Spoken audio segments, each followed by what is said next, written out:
Hello and welcome to Food with Life. I am your host Chapatti. We're at the Conscious Life Expo 2016 in beautiful Los Angeles with very nice gentleman here. He's what we might call a universal sound healer and more. So I'd like to take this opportunity to welcome our guest. Hi there. Stewart Pearce. Pleasure to have you. Thank you. So I was reading some things about your anecdote, and I know you, I'm sure in more ways than one, deal with sound and its attunement to people's soul, physiology, being, what have you. Maybe share with us the beginning and I might inquire. Well, we know that sound is at the core of creation. And so what I do is I help people feel where their own unique sound of creation lies within their bodies, because our voices are purely physical means that we use to communicate the way we think and the way we feel. So what I do is I tune people into the most authentic sound in their being. And this can be done through sustained breath, through sustained chant, rather like mantra or bhajan, or it can actually be done through pure open vowel tone. And when this sound is emitted from our bodies, we feel a level of authenticity which is very rare in our experience because of all sorts of conditioning and education and inhibiting principles that move us away from our note. And we become inauthentic.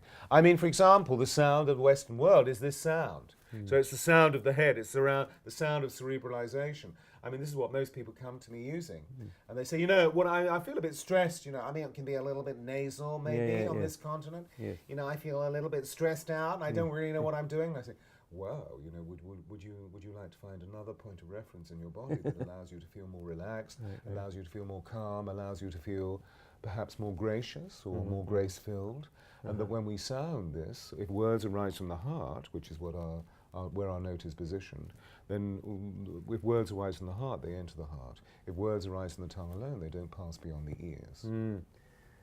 So for example though, you know, people, their emotions, as I say, the emotions basically govern everything. I mean, there's the feeling level. Of course there's absolute being, but I consider the manifestation, first manifestation is touching upon feelings that we have, or whatever they might be caused by, or whatever will soon come. So these feelings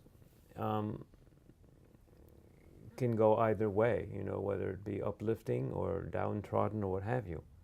So do you pick a sound for somebody, or do you choose a sound, or does someone come to you and say, look, I'm going through all this stuff, I'm feeling, you know, or I feel just wonderful, you know?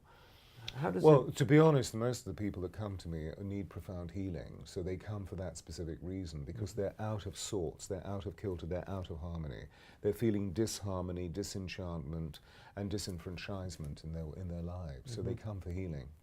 And so what I do is I automatically, sympathetically, as an empath, open up a conversation with that individual to find out, well, where are the disempowerments? Where are the holding points?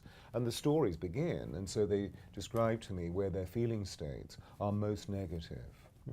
And you know, a lot of the people come knowing full well where joy lies, but what they find is this huge predicament of not being able to feel it in their lives because of the heaviness of what is taking place, which of course, as we know, feeling is the language of the soul, so there's a heaviness within our beings. But what that begins to do, as you were intimating by what your introduction was all about, it begins to affect the density of our bodies. So our organic fiber starts to reflect that. You know, for example, if we're producing a tremendous amount of cortisol and noradrenaline, the stress hormones, then the liver, the kidney, and the gallbladder become immensely impacted with density. And that brings about distemper, it brings about depression, it brings about anger, it brings about a passive release of anger, which is inflicted depression. No, I know I have myself a frequent anger. You know, and I've known. You're an angry man, are you? Well, I'm not an angry man, but anger is deeply lodged within me. Why is that?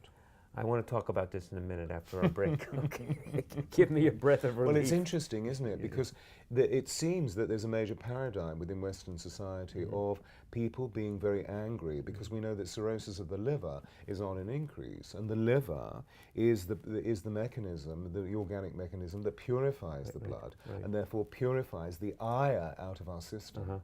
But of course, as we know, most people who are very, very angry turn to drink, and they become alcoholics. I want to talk more on this. The fire water gets to them. The heat.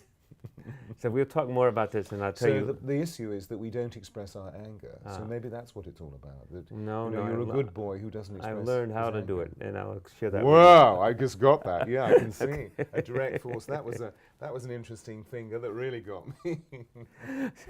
Stay with us. This is Food with Life. I'm your host, Chapatti, with our wonderful guest, Stewart Pearce. We'll be right back.